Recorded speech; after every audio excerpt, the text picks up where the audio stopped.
Boa noite, pessoal.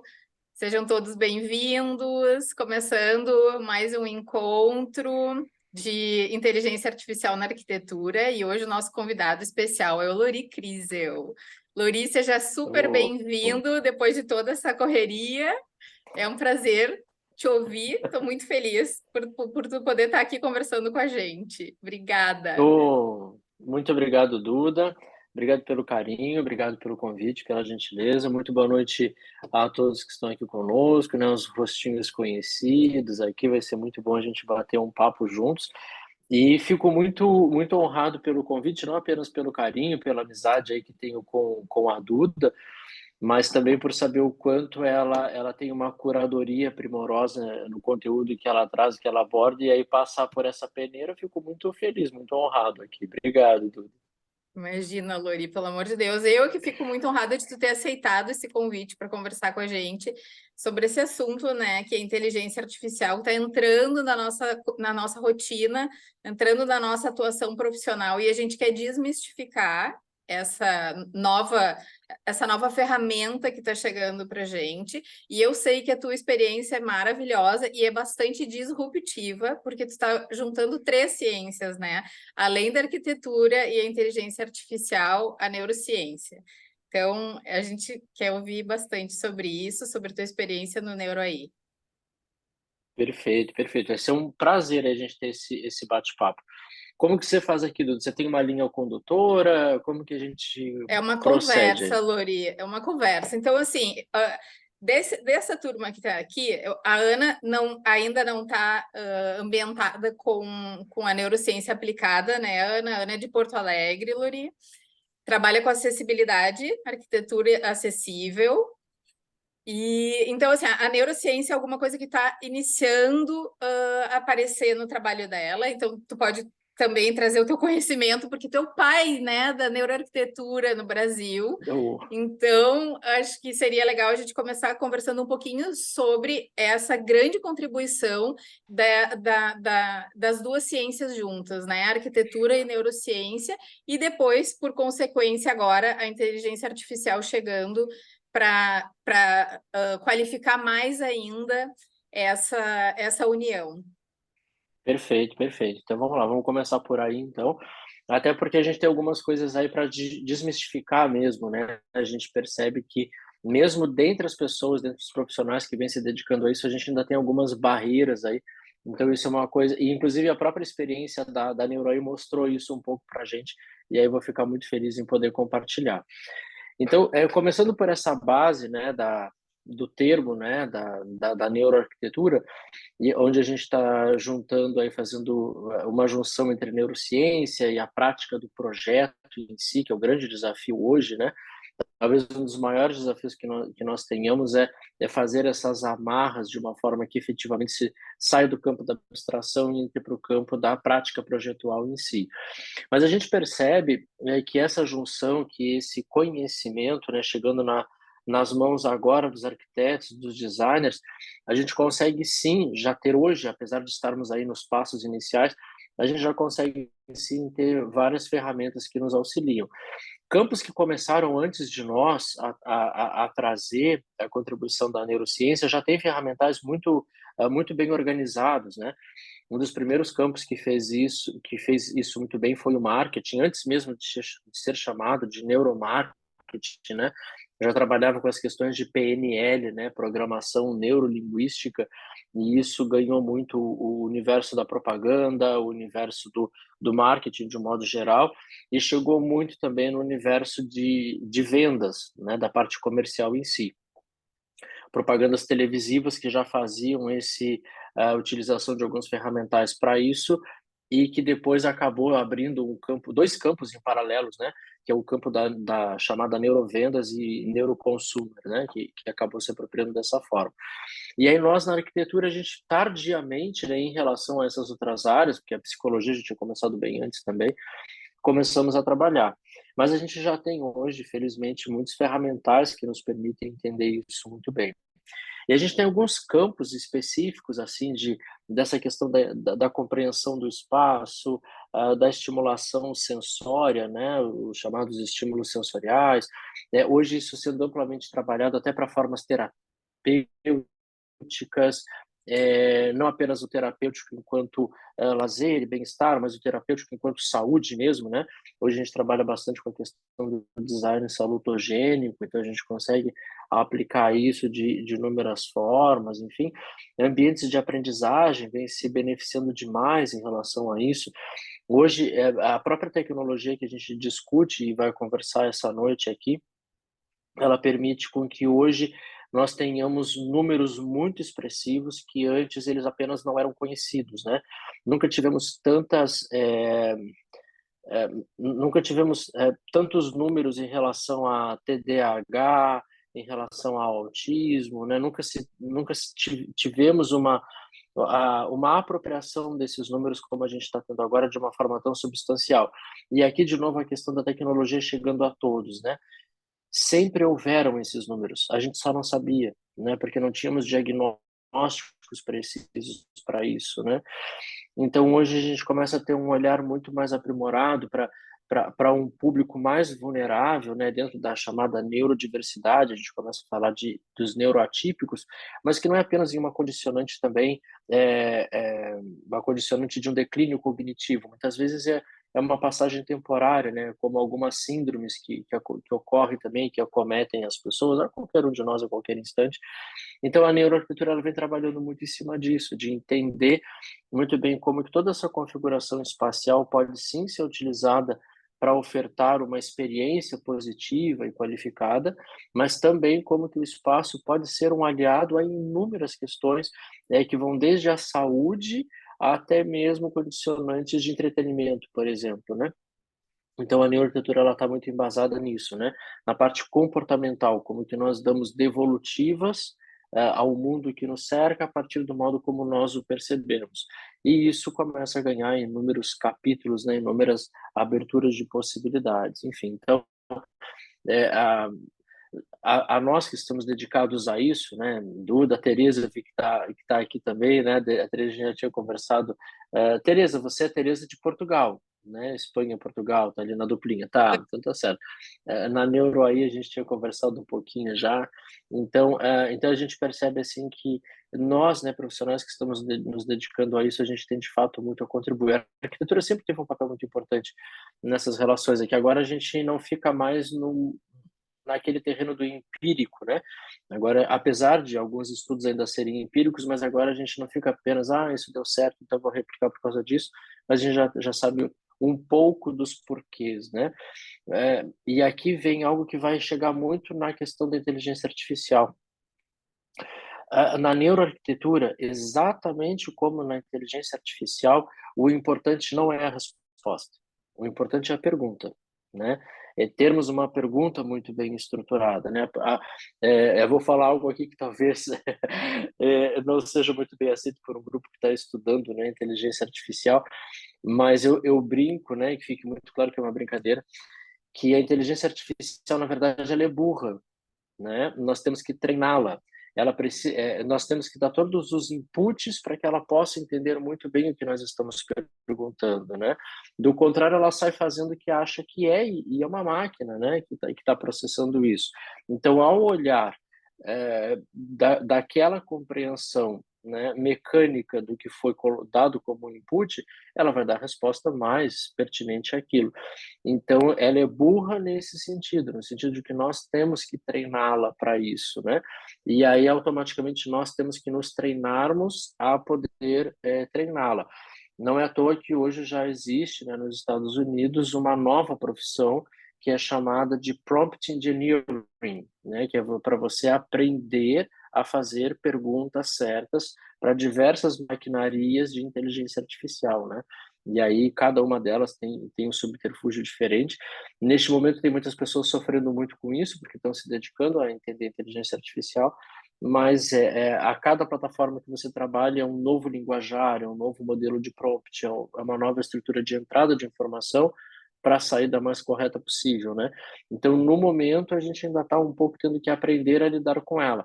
mas é até o momento disso se tornar uma linguagem universal também, né? É só ficarmos atentos. Eu gostei muito, muito, muito de uma expressão que a Duda usou agora quando abriu aqui, da questão da ferramenta, né?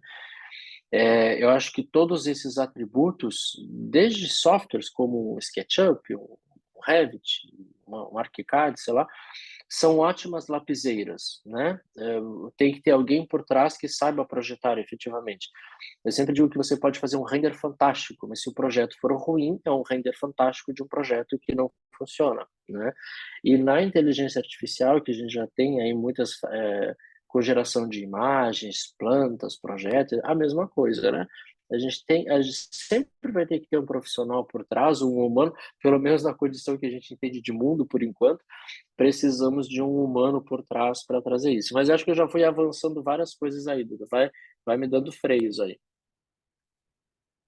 Tá perfeito, tá? É exatamente esse o caminho, Lori, exatamente isso. Eu acho que a gente pode também entender que em dado momento, a neurociência aplicada à arquitetura, ela começa a formar esses bancos de dados a partir das pesquisas e a partir do uso de softwares que fazem, aliás, de biosensores, desculpa, que fazem a leitura das respostas fisiológicas dos voluntários que estejam testando, né, alguma a percepção de algum ambiente e dessa forma que na nossa área a gente está começando a formar esses bancos de dados, né?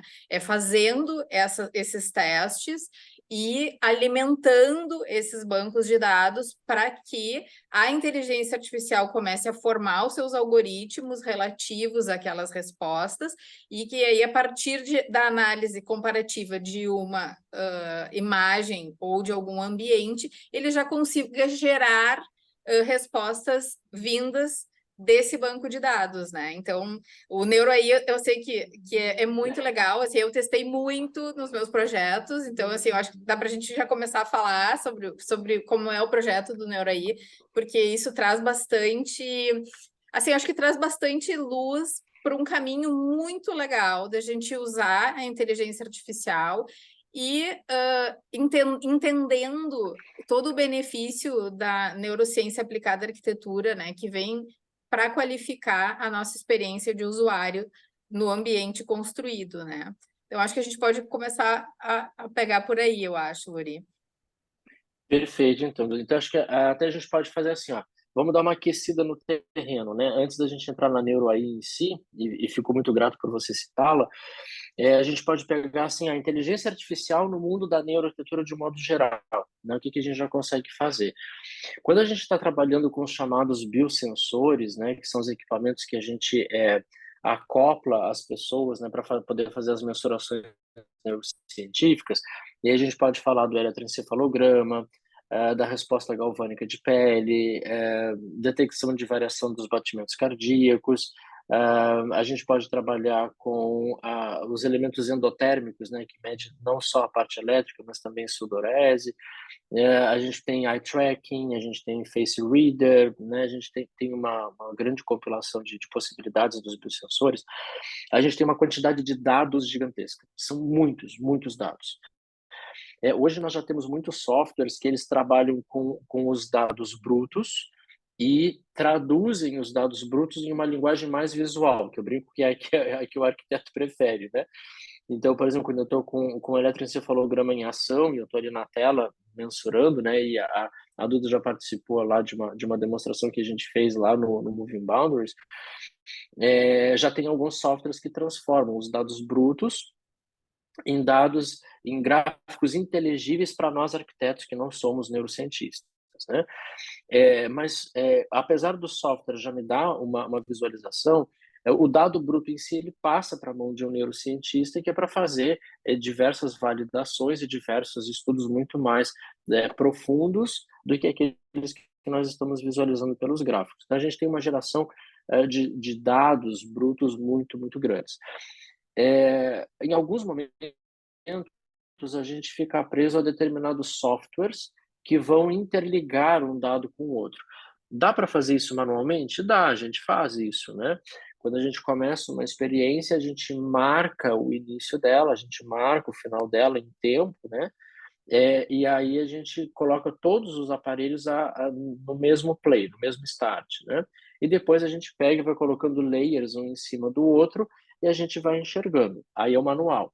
Mas tem alguns softwares que a gente conecta todos esses equipamentos no mesmo software e ele já faz uma leitura plena e fantástica. Nossa, é a maravilha. Só que assim, hoje, aos moldes do que eu enxergo como o mercado Brasil, eu diria que são inacessíveis em termos de valores.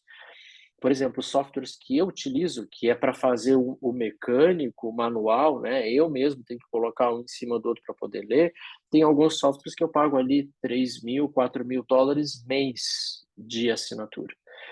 Então, para quem não trabalha especificamente com isso, ainda é um pouco inacessível. Esses softwares, por exemplo, que coloca tudo junto, o mais conhecido no mercado, o mais divulgado no mercado, ele está em torno de 10, 12 mil dólares mês. Então, quer dizer, é um valor muito expressivo, né? Mas por quê? Porque ele faz isso. Aí chega a inteligência artificial e meio que dá uma quebrada nesses caras, né? Porque ela já começa a fazer por bancos de algoritmos e por bancos de resultados, e nós temos grandes neurocientistas no mundo inteiro que permitem acesso de algumas inteligências artificiais aos seus bancos de dados, fazendo essa tradução muito tranquila. E aí você consegue ter uma resposta que já pode trazer, por exemplo, como a Duda comentou, né, de fazer algumas análises interpretativas. Então, a gente já começa a ter algumas respostas sobre análises comportamentais. Então, o próprio vínculo junto com alguns dos processos do EBD, né, que é o design baseado em evidências, então existe um protocolo para fazê-lo, e aí a gente já consegue trazer uma análise comportamental em cima disso. A gente já consegue fazer aqui algo bem, bem interessante dentro desse, vamos chamar assim, desse apoio ao processo de design. A gente consegue fazer uma coisa muito interessante, que é trabalhar com o machine learning, né, que é aprendizado de máquina, junto com inteligência artificial, é, é, e gerando já respostas imediatas, respostas assim em tempo real. Aí nasce um termo que são os chamados ambientes neuromórficos. Esses ambientes neuromórficos são aqueles, eu não sei se vocês já tocaram no assunto ou não, só para eu não chover no molhado, tá? Não, pode Os explicar, Lori. ambientes, tá, obrigado, Duda. Os ambientes chamados de ambientes neuromórficos são aqueles que nós temos colocados no espaço os biosensores. Então, os biosensores que eu utilizo, por exemplo, no meu laboratório, eles são chamados de wearables, né, porque eles são vestíveis. Eu preciso conectá-lo nas pessoas. Os ambientes neuromórficos são ambientes que trabalham com os biosensores colocados no espaço. E esses biosensores, aliados a uma inteligência artificial, eles trabalham no sentido de que o ambiente interprete o que está acontecendo com as pessoas e dá um feedback espacial para essas pessoas. Isso não é um processo de automação. Na automação, eu coloco, por exemplo, um termostato e eu regulo. Toda vez que a temperatura chegar em tantos graus, ligo o ar-condicionado para que ela vá para tantos graus. Depois desliga, né? Na automação, eu consigo fazer isso com a iluminação. Então, por exemplo, conforme a radiação solar vai aumentando ou diminuindo, eu vou movimentando as persianas, ou eu vou acendendo determinadas fontes, apagando outras, enfim, isso é o processo de automação. Eu programo isso anteriormente, que é o que nós chamamos de cenas. Os ambientes neuromórficos não funcionam dessa forma. Os ambientes neuromórficos, eles captam informações dos usuários e eles, por si, alteram a experiência daquela espacialidade de acordo com a experiência que quer entregar para essa pessoa. Então, por exemplo, o Lori chegou nesse espaço e aí tem câmeras que estão habilitadas com softwares de face reader, por exemplo, né? E vão detectar microexpressões faciais do Lori. E o ambiente detecta, por exemplo, que o Lori está com feições que indicam que ele não está muito feliz. e esse espaço é um espaço para que ele tenha uma experiência mais positiva. Então, o ambiente decide trocar a temperatura, trocar a iluminação, trocar a musicalidade, trocar o odor, para que o Lori se movimente de uma outra forma. A Duda acabou de entrar, é captado de uma outra forma e o ambiente vai dando respostas para isso. É sempre pensando em qual é a resposta comportamental final. Hoje já tem estudos de alguns espaços, principalmente no meio corporativo, que fazem isso até de uma forma bem interessante. A hora que detecta-se que os colaboradores, os funcionários, naquele momento, estão perdendo a produtividade, olha que interessante. O ambiente vai se tornando o mais insuportável possível. Ou ele fica muito gélido, ou ele fica muito quente, uma odorização, não vou dizer ruim, mas assim, não tão confortável. Ou seja, o ambiente começa a expulsar essa pessoa para que ela saia do ambiente de trabalho, ela vá para o jardim que está ali do lado, ela vai socializar, ela vai para algum lugar. E aí, quando detecta-se que esse grupo de pessoas agora lá já está com níveis normais de vários quesitos de coleta de dados, aí lá começa a ficar ruim, desagradável para a pessoa voltar para o ambiente de trabalho.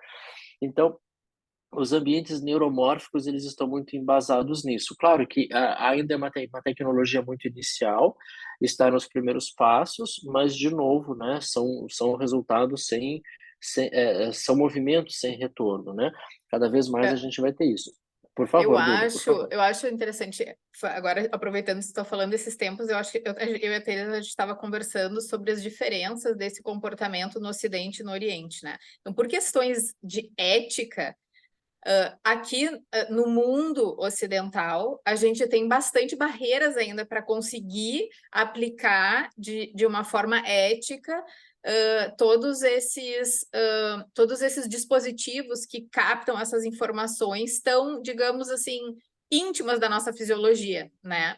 No Oriente, é um pouco diferente a maneira como a ética é vista, né? O que é ético é diferente por questões culturais. Então, a gente já sabe que existe bastante experiência no mundo oriental, na China, por exemplo, né, em que as pessoas não têm propriamente assim, esse livre-arbítrio, né? Elas não interferem na escolha disso, e isso já é usado em shopping centers, em lugares assim de grande circulação de público, né? Então, aqui, se a gente for colocar essa situação no mundo ocidental como um todo, isso já é um pouco mais delicado, e no Brasil bastante, né, Lori? Até para fazer uma simples pesquisa com fins de comprovação científica, é bastante complicado a gente conseguir autorização para fazer testes em humanos, né? Então, eu acho isso também, a gente precisa, quando a gente fala, todos os momentos em que a gente lida com as questões de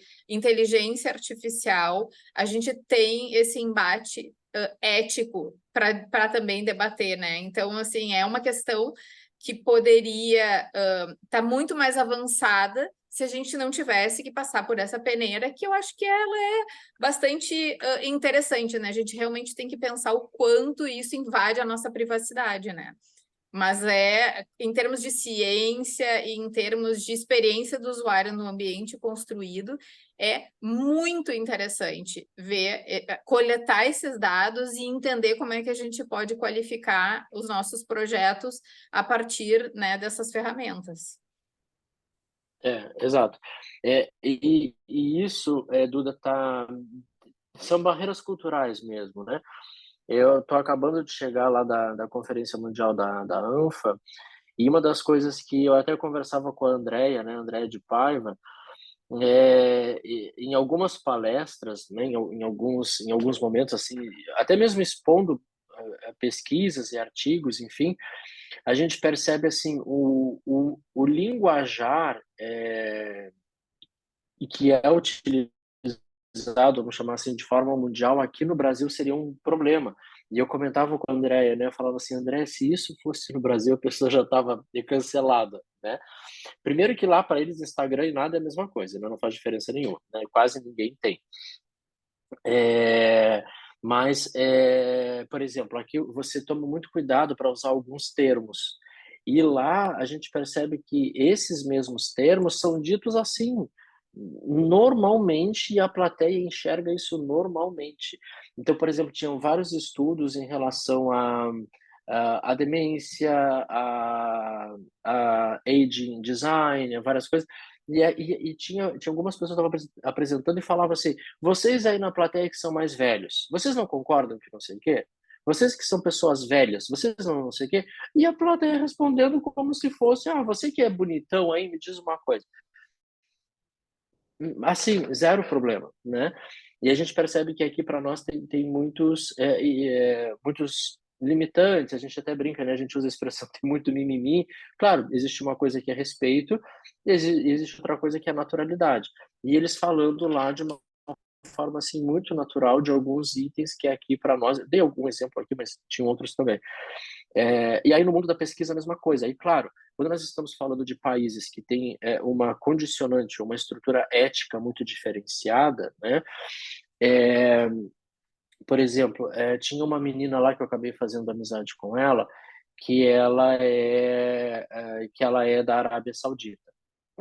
E aí a gente estava falando justamente por essas diferenças culturais e tal, e aí ela falando que ela fica muito impressionada positivamente com o modo, por exemplo, como mulheres são tratadas aqui para nós, que existe inclusive uma lei, elas são muito atenadas, que existe uma lei, que é a Maria da Penha, que protege e tal, e ela falando que lá, enquanto mulheres, só para falar um pouquinho de cultura, por exemplo, se acontecer de ela ser estuprada, por exemplo, o estuprador não tem problema nenhum. Ele está, na cultura deles, ele está resolvendo um problema fisiológico dele. Mas ela, enquanto mulher, ela pode até ser presa por ter tido uma relação sexual fora do casamento. Então, quer dizer, existem os extremos, né? Então essa questão cultural vai chegar no mundo da ciência de qualquer forma, né? Porque o modo como você vai fazer alguma coisa vai determinar muito isso. Então, como você citou a China já colhe os dados biométricos de todo mundo há muito tempo e utiliza isso de várias formas. Existe uma capa por cima disso, que é a questão da proteção. Então, você andando na rua, você é filmado 100% do tempo. O seu chip de celular ele é escaneado. Então, sabem exatamente o que você está fazendo, com quem você está falando, o que você está falando e por aí vai. Não é à toa que inventaram o VPN, né? Para poder fugir de alguns satélites aí. Mas, enfim, chegando aqui no mundo da ciência, a gente acaba chegando com isso. Mas aí, claro, dentro do mundo chamado científico, né, existe um patamar, vamos chamar assim, existe uma linha condutora que são os meios de publicação. Então, quando você pega revistas sérias, né, e bem estruturadas, você entende que para você poder publicar lá, você deve ter seguido determinados quesitos cientificamente adotados no mundo inteiro. E aí isso é um facilitador. E quando você trabalha dessa forma, para nós aqui é uma brecha de ampliação, enquanto para outros é uma brecha de encolhimento, né? Porque, mas eu faço dessa forma e para poder publicar eu vou ter que fazer menos. E nós aqui nos possibilita fazer um pouco mais. Mas essas questões são bem interessantes. Bom, então eu só queria trazer um pouquinho assim sobre como isso já vem acontecendo, né? Como a inteligência artificial já vem trabalhando. No próprio relacionar de dados, né? Agora eu estou querendo me dedicar a um novo projeto, depois quero conversar com você sobre isso, Duda, que é colocar o processo de EBD de uma forma menos mecânica. Eu estou querendo desenvolver uma espécie de uma plataforma para trabalhar com o processo de design baseado em evidências, para que todo mundo possa, vamos chamar assim, entrar num site, entrar numa plataforma, colocar seus dados, varrer o sistema varre vários artigos e traz indicações do que pode ser feito. Enfim, estou num processo novo aí que você sabe que a pessoa não para muito quieta, né? Mas enfim, e aí, e aí são inquietudes. E em relação à NeuroAI, bom, como que nasceu o projeto da NeuroAI, né? Da gente poder ter inteligência artificial voltado para o mundo da neuroarquitetura, do mundo neuro, né, arquitetura, design, iluminação, de uma forma geral. Então, quando o processo começou, a nossa ideia era que a gente pudesse ter a democratização, esse foi sempre o grande viés da NeuroAI, a democratização do acesso pelo menos a parte de mensurações neurocientíficas a todos, né? Todos que quisessem de uma forma razoável, né? De uma forma mais acessível. Como eu falei, os softwares que a gente usa são extremamente caros. Para moeda nacional, são muito caros, né? Você pagar 15, 20 mil reais por mês para uma assinatura, né? Poucos escritórios podem fazer isso. Então, a ideia da NeuroAI era que fosse isso, que fosse um processo on demand, quando você precisa, você usa, estilo um Uber, né? Você tem ele instalado. Você precisou, você usa e paga aquela corrida, não precisou, não usa, né? E não teria uma assinatura, efetivamente. Pelo menos a gente pensou assim num primeiro momento. Então, o que a gente conseguia fazer? A gente conseguiu trazer para a plataforma da NeuroAI as plataformas de inteligência artificial que já existem para softwares que são remotos, né? Basicamente, eye tracking e face reader. Para quem não está acostumado com os termos, né, o eye tracking ele faz um rastreamento ocular. Então, quando uma pessoa está observando uma tela, por exemplo, um computador, um iPad, enfim, a câmera desse dispositivo começa a colher dados de rastreamento ocular. Claro que a pessoa tem que autorizar antes, né? Aí a gente consegue levantar o que a gente chama de heatmap, então são as manchas de calor, né? Onde teve mais concentração visual, onde teve menos concentração visual. É literalmente uma mancha colorida em cima da imagem. E a gente colhe também o chamado gaze. Gaze é o ordenamento, né? Para onde olhou primeiro, onde olhou para o segundo, onde olhou para o terceiro, e a gente vai descobrindo quais pontos foram mais chamativos, né? Quanto tempo permaneceu naquele ponto, enfim. E a estrutura de face reader, que é quando a gente está fazendo a leitura das microexpressões faciais. Então, a gente vai entendendo como que essa pessoa está deliberando, né, questões sentimentais ou emocionais em função do que ela está visualizando. Muito bem, mas o que acontece aqui? Quando eu pego um software desses e pago caro, bem caro por eles, como que eu coloco isso em prática? Eu pego o render de um projeto meu, por exemplo, eu coloco dentro do software, o software mapeia ele inteiro, traduz ele em um outro mecanismo de biomarcadores e me devolve um link. Quando eu pego esse link, eu posso mandar para uma pessoa ou para inúmeras pessoas. A pessoa, quando clica nesse link, abre uma tela que é um termo de consentimento, que vão ser colhidos dados de biofeedback, etc. A pessoa concorda e aí, então, abre a imagem para ela, seja uma imagem estática, uma foto, seja um vídeo, tanto faz. E a câmera dessa pessoa começa a entrar em funcionamento para fazer as leituras. Mas o que acontece? Tenta imaginar que você está pagando aí 15, 20 mil reais, né?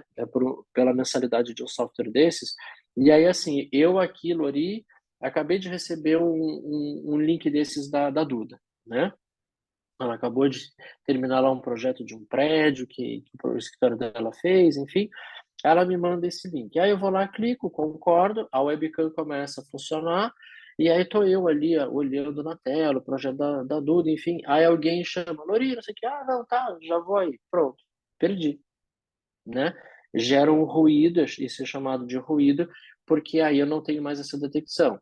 Ou, por exemplo, eu tô com a imagem que a Duda me mandou aqui, aí eu tô olhando para a imagem e sobe um pop-up, né? Chegou uma mensagem no WhatsApp, aí eu vou lá e olho para a mensagem, é do fulano, tá, eu vou ver depois. Eu continuo olhando aqui para a imagem da Duda. Pronto, o software não sabe que foi uma imagem, né, que chegou. Então isso altera completamente o que eu estou fazendo. Ou eu estou olhando para a imagem, digitando no celular, olho para a imagem de novo. Então eu tenho, para eu tirar um número qualificável sem ruído, eu perco muitas pessoas da amostragem, né?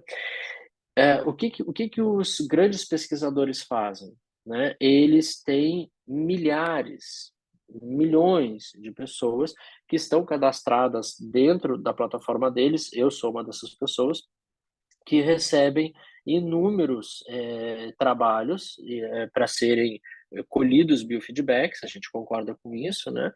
E aí esses dados são tirados, todos os dados de ruído, e ficam com os dados válidos. E foram desenvolvidos algoritmos que vão percebendo que, de acordo com determinadas tipologias visuais, as respostas humanas são X.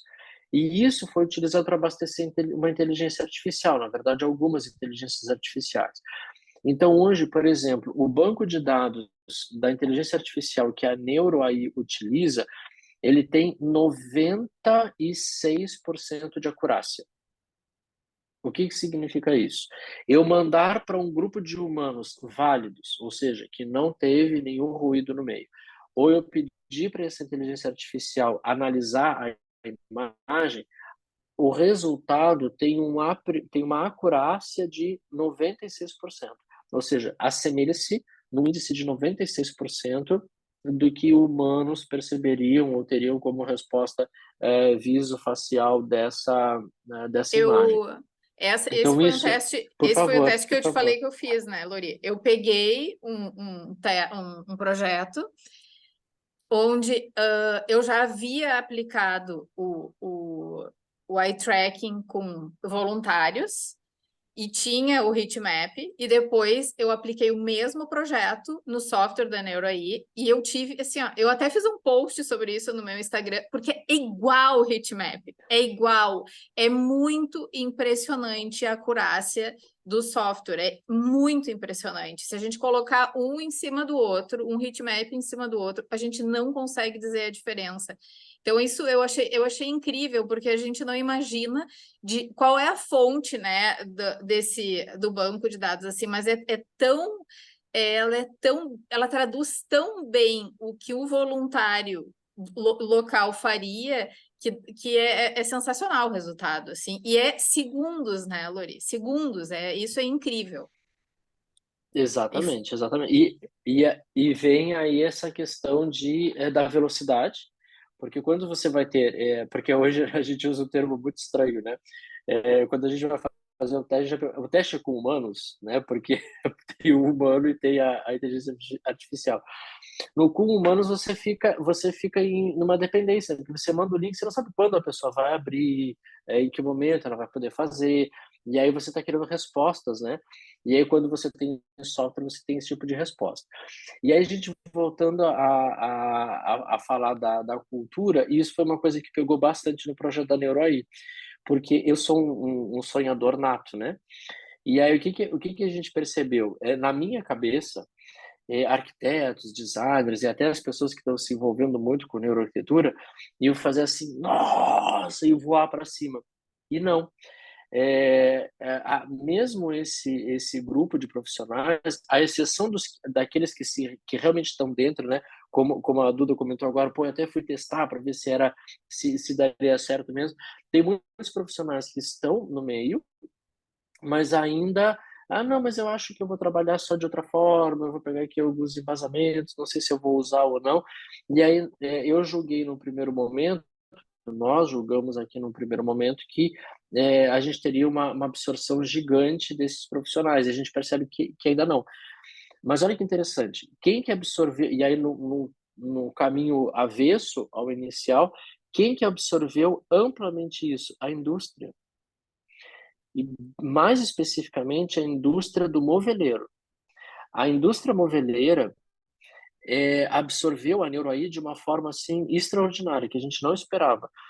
Por quê? Porque a indústria moveleira, ela precisa, e aí estou falando especificamente do mercado nacional, Brasil, né, de imóveis soltos, mas também planejados, quando eles vão largar um determinado produto, eles têm um custo gigante para fazer a chamada prototipagem. Ou seja, eles precisam da coisa lá acontecendo, e aí então eles vão fazer uma grande pesquisa, que normalmente se divide em dois, né?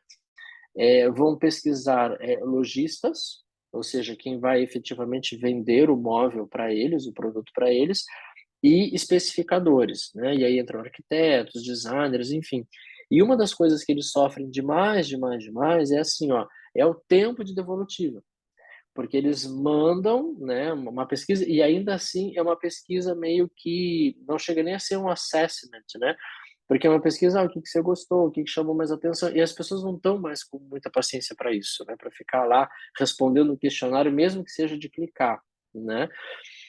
E aí eles entenderam assim, não, mas espera aí, mas se aqui eu vou ter essas condicionantes de resposta visual, do que chama mais atenção, etc., eu consigo ter inúmeras respostas. E isso está sendo muito interessante, Duda, porque agora a gente estava ajudando uma dessas indústrias a montar o catálogo do produto com a NeuroAI. Olha que interessante. Por quê? Porque a foto que vai para o catálogo, ela também pode ser analisada. E foi muito legal porque a gente estava trabalhando em parceria com uma. E aí outros caminhos foram se abrindo. A gente, em função disso, começou a trabalhar em parceria com uma agência de marketing. Mas a gente só ia fazer a validação, né? E aí a agência fez lá, montou cenários e tal, tirou inúmeras fotos. E mandaram as fotos para nós. A gente reprovou a maioria das fotos. E isso foi uma coisa muito legal, porque, assim, por exemplo, tinha uma foto, dar um exemplo aqui, eu vou contar o milagre, mas não posso falar do santo, tá? Porque a gente tem contrato de confidencialidade. Tinha uma foto, móveis planejados, especificamente nesse caso, e eles mostraram ali estavam querendo mostrar uma determinada bateria de acessórios, nesse caso eram puxadores, né?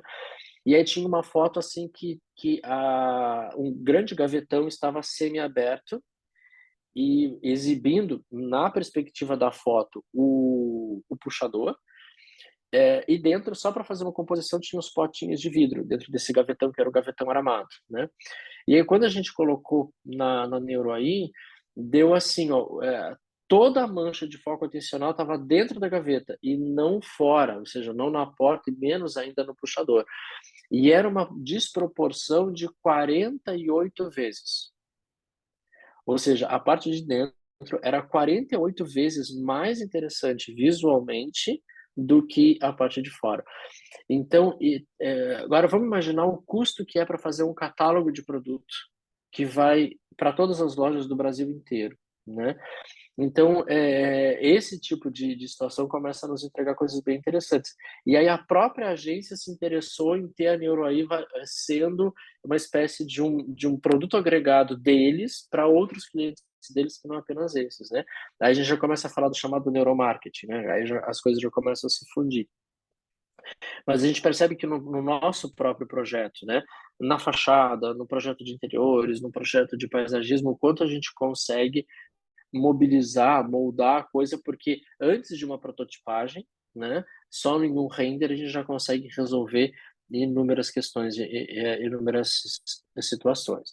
Tem um projeto especificamente que eu posso falar abertamente dele, porque ele já está aberto ao público.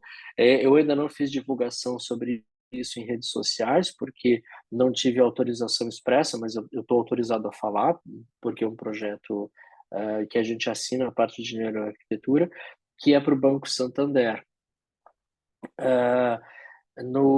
Dentro do complexo JK, em São Paulo, tem um prédio inteiro de 31, 32 pavimentos, que é do Santander, fica lado ao lado com o Shopping JK, e nós somos contratados para fazer a parte de neuroarquitetura de todo o prédio, né?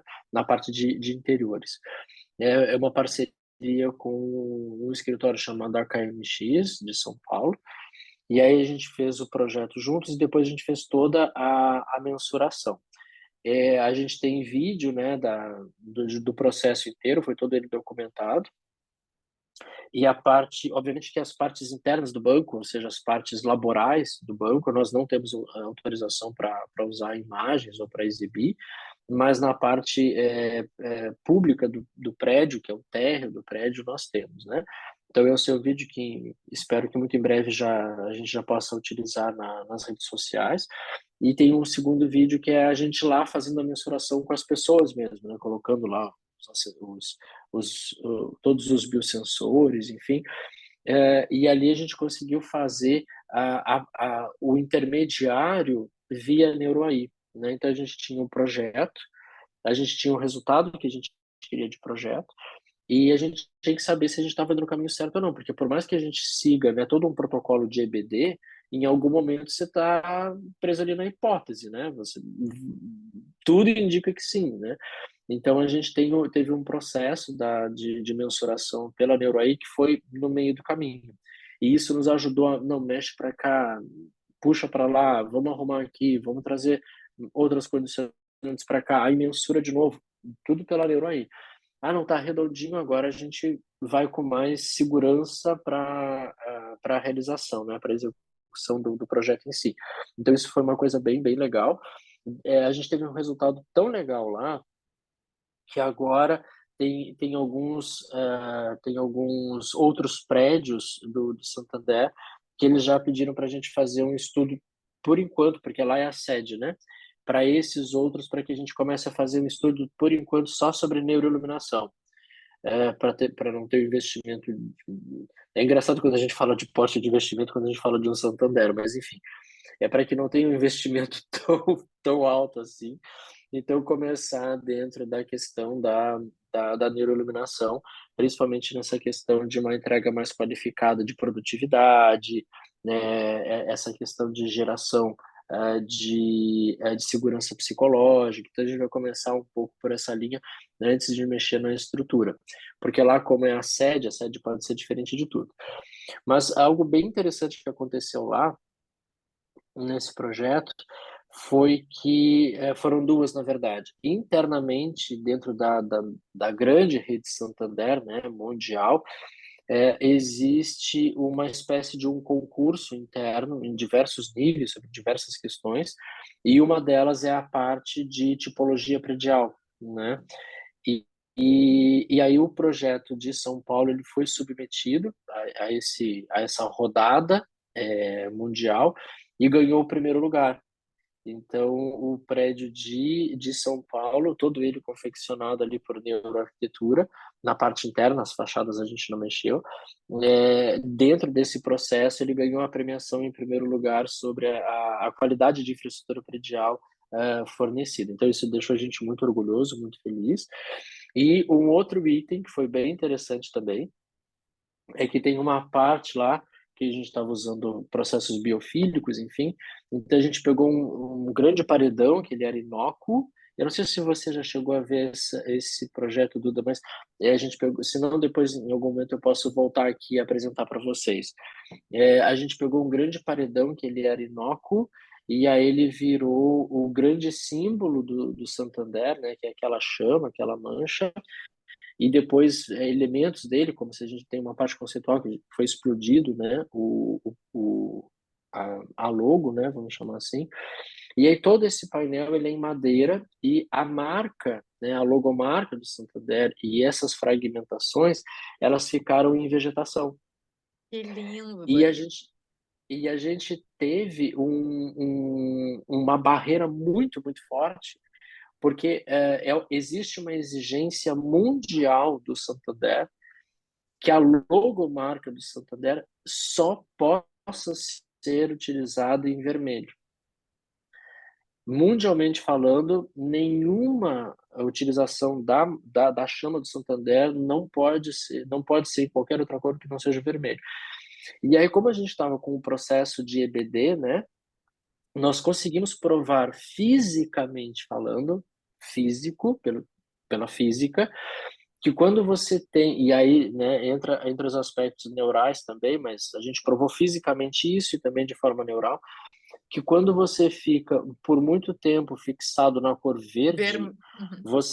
você migra para a cor antagônica, que é o vermelho. O vermelho, E aí a sim. gente provou isso por artigos científicos e a gente provou isso por testes visuais que a gente fez com eles e aí foi autorizado. A única logomarca no planeta do Santander que não é vermelha é essa verde que está ali no projeto. Então Sensacional. isso foi muito legal, né? Porque aí você fica assim, você fica, cara, né? É muito bom esse tipo de resposta, esse tipo de resultado. Claro, isso também é bom porque abrem-se alternativas que um dos próprios diretores falou, "Não, isso é muito legal acontecer aqui para nós, aqui no Brasil, porque abre portas para outros lugares, falando especificamente de Santander, que eles possam fazer coisas que a gente está fazendo, e foi provado por A mais B, e foi um processo demorado conseguir isso, mas foi autorizado. Tudo lá dentro é muito demorado, né? É muito burocrático, o banco está na Espanha, então tem que passar por inúmeras pessoas aqui, depois para inúmeras pessoas lá, mas enfim, mas a gente teve essas grandes vitórias aí que estão abrindo novas portas e espero que continue. E quando eu falo de abrindo novas portas, não é coisas para eu fazer, para o meu escritório fazer, é para todos nós fazermos, porque quando a gente tem um case desses, e aí eu estou aguardando autorização para levar a público, né? É para inspirar pessoas mesmo, cara, aqui, ó, dá para fazer, vamos fazer. Ah, mas você está falando de um orçamento aí a nível Santander. Tudo bem, mas quanta coisa a gente pode fazer similar a isso com um orçamento super enxuto, né? O importante é ter gente fazendo, o importante é a Não, coisa estar tá acontecendo. e isso é muito importante acontecer no processo de projeto, né, Lori? Porque quando a gente fala de qualquer produto industrializado, o processo de desenvolvimento do projeto desse produto, ele é o que vai determinar a validação desse produto no mercado, né? Então, a margem de erro diminui muito investindo mais no projeto e nessas ferramentas de EBD, por exemplo, né? Porque a gente fazer um projeto baseado em evidências e conseguir chegar ao estágio de validação por biosensores ou por software com inteligência artificial, a gente, assim, praticamente já tem uma previsão de como as pessoas tenderão a se comportar diante daquele produto, né? Então, eu acho isso fantástico, assim, eu acredito muito nessa ferramenta, eu acho muito legal. Sim, e aí a gente podendo usar, por exemplo, o escritório como um laboratório, né, por exemplo, nada impede que a gente pegue, por exemplo, uma imagem de um determinado projeto, coloque numa TV, num telão, enfim, e aí coloque todos os biosensores, né, em um determinado público selecionado, pegar essas respostas, já leva ali, já comprova algumas coisas, depois faz isso mais à frente de novo, né, em diversos estágios. Então isso é uma coisa muito, muito interessante. A gente diminui a margem, vamos chamar assim, de erro da qualificação da experiência lá no final, né, quando a coisa estiver executada. Então, isso até quando a gente está falando assim de projetos maiores ou até projetos a nível de competição, por exemplo, você já tem um ferramental a mais, né? Você já entrega coisas a mais. Então, hoje tem vários núcleos de pesquisa, né? Centros de estudos que estão utilizando isso para fazer, inclusive, comprovação de outras áreas, né? A medicina tem feito muito isso também. Então, isso são coisas bem, bem interessantes. É legal saber que agora a gente está acordando para isso, né? Que a gente está podendo fazer isso. Ah, todo mundo vai ter que usar? Eu honestamente acho que não. Eu acho que como qualquer coisa ou como qualquer tecnologia, nós temos os usuários e nós temos os promotores, né? Eu sou um usuário de smartphone, mas eu não sei fazer um smartphone, mas eu uso, né? Alguém está pensando nisso. Então, eu acho que para nós aqui na arquitetura, no design, acho que vai acontecer a mesma coisa. Acho que nós temos grupos como esse aqui, por exemplo, que é um grupo de pessoas que se dedicam não apenas a entender, compreender e estudar, mas também a promover. E eu acho que a partir disso nós temos pessoas que vão se utilizar daquilo que a gente está favorecendo para o dia a dia delas, né? Como em qualquer área, né?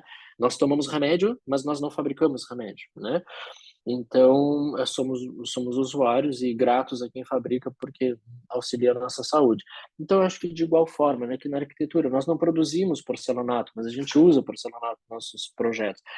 Então, eu acho é, que isso é uma estrutura bem, bem importante. E aí, quando eu falei no início, né, que eu já estou pensando em uma plataforma que a gente possa abastecê-la para o processo de EBD, eu fico imaginando assim, pensa um profissional que acha interessante, que quer qualificar o seu trabalho, que sabe que existe uma ferramenta para isso, mas ele não necessariamente é uma pessoa ligada ao mundo da neuroarquitetura, por exemplo. Por que essa pessoa não pode se beneficiar das mesmas coisas de quem é, né? E aí entra numa plataforma, até para nós, eu fico pensando, esses dias alguém me perguntou, eu estava falando sobre, porque eu estou escrevendo mais 2 livros, né? É, enfim. E aí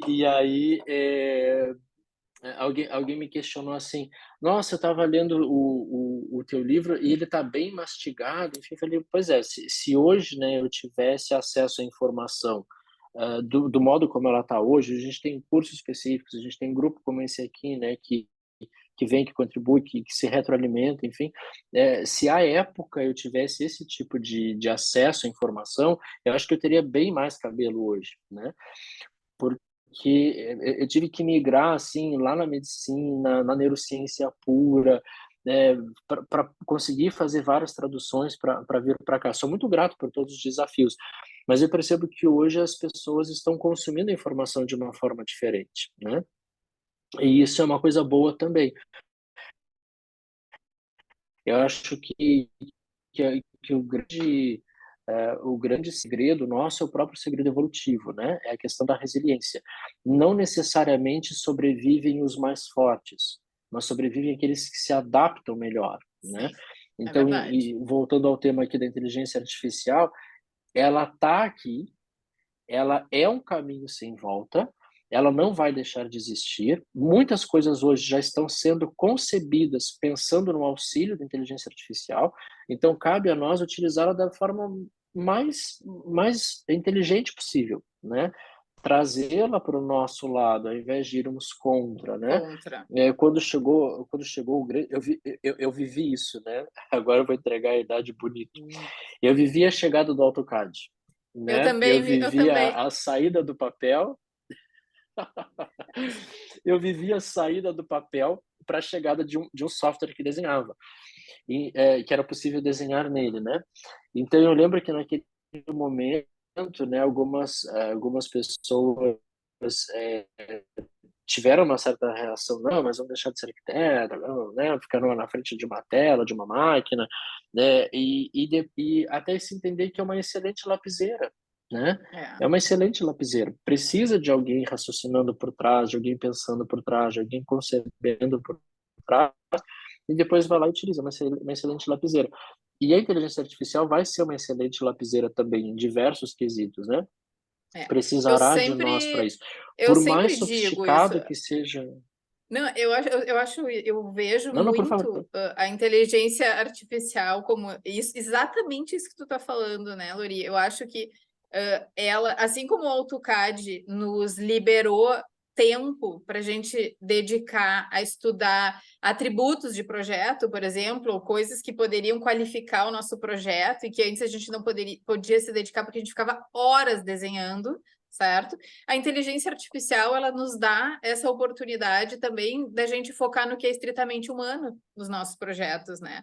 Então, eu acho isso muito, muito interessante, tá? No momento, por exemplo, que eu tenho uma devolutiva de um software sobre um heatmap, como a gente estava falando, né? Das experiências do NeuroAI, e eu já entendo qual é o foco atencional de um determinado ângulo do meu projeto, eu posso aperfeiçoar aquilo e tornar a experiência do usuário daquele ambiente, quando ele estiver construído, muito em função de conseguir traduzir isso de uma forma muito humana, né? Então, assim, é uma ferramenta que me dá um resultado algorítmico, mas eu consigo traduzir isso de uma forma humana e qualificar o meu projeto, né?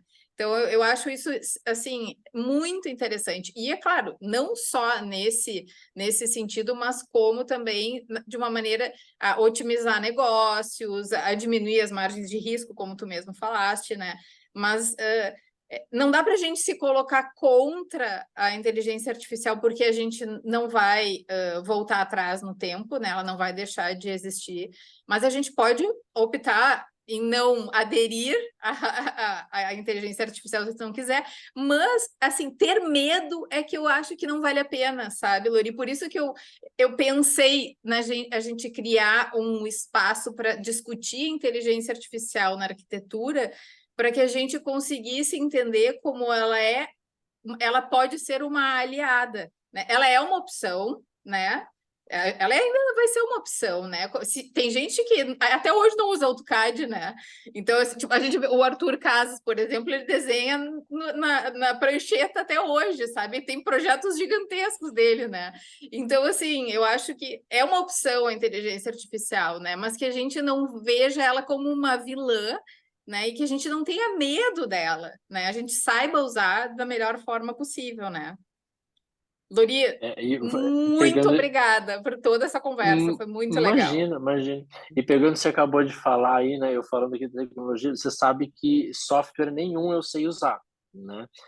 Computador, para mim, é uma fantástica máquina de escrever, né? O que que eu uso no computador, que eu sei usar, né? É Word, Excel, e-mail, essas coisas. Lá no escritório, eu descobri que o scroll do mouse fazia zoom.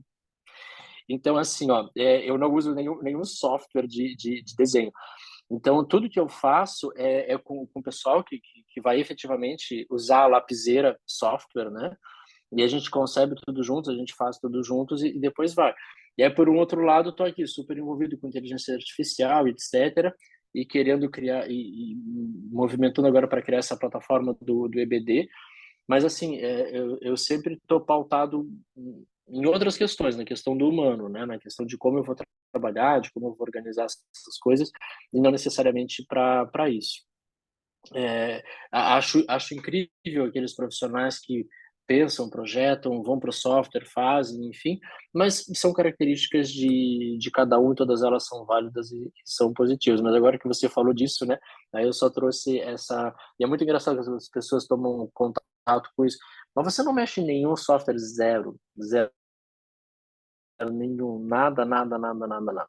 Não sei nem achar o ícone para abrir. E aí, nossa, eu não sente falta, nem quero, nem quero. Eu acho que eu tô tão, né, imerso, sugado por outras coisas que nem quero. Mas é isso que faz com que, eu sempre digo que juntos nós não somos apenas mais fortes, juntos nós somos mais inteligentes. Porque quando você pega um time como esse aqui, um grupo como esse, você pega todas as principais qualidades de cada um, gente, é uma bazuca, né? Você está com uma arma nuclear na mão. E cada um tem a sua contribuição efetiva para entregar. E algumas são com os softwares, outras não necessariamente. Então, isso que é uma coisa legal. Então, eu sempre digo que juntos até podemos ser mais fortes, mas principalmente somos mais inteligentes, né? Então, isso consegue nos fazer melhor em relação a muitas coisas. E a inteligência artificial é uma dessas. Nós vamos ter pessoas que vão estar pensando em como utilizá-la e pessoas pensando em como melhorá-la, né? Então, de novo, são os dois aportes que vão andar juntos e que a gente vai. Mas depois eu quero conversar com você sobre essa plataforma do EBD aí. Já sou voluntária para testar, com certeza. Perfeito, Então perfeito, tá. perfeito. Então é isso, Lori, muito obrigada. Assim, eu não tenho nem palavras para te agradecer, porque eu sei que tu passou por uma epopeia para chegar aqui. Foi Muito puxadinho. obrigada. Muito obrigada mesmo, Lori. Foi uma conversa maravilhosa e ficou gravado. Tenho certeza que muito mais pessoas vão assistir e foi maravilhoso te ouvir.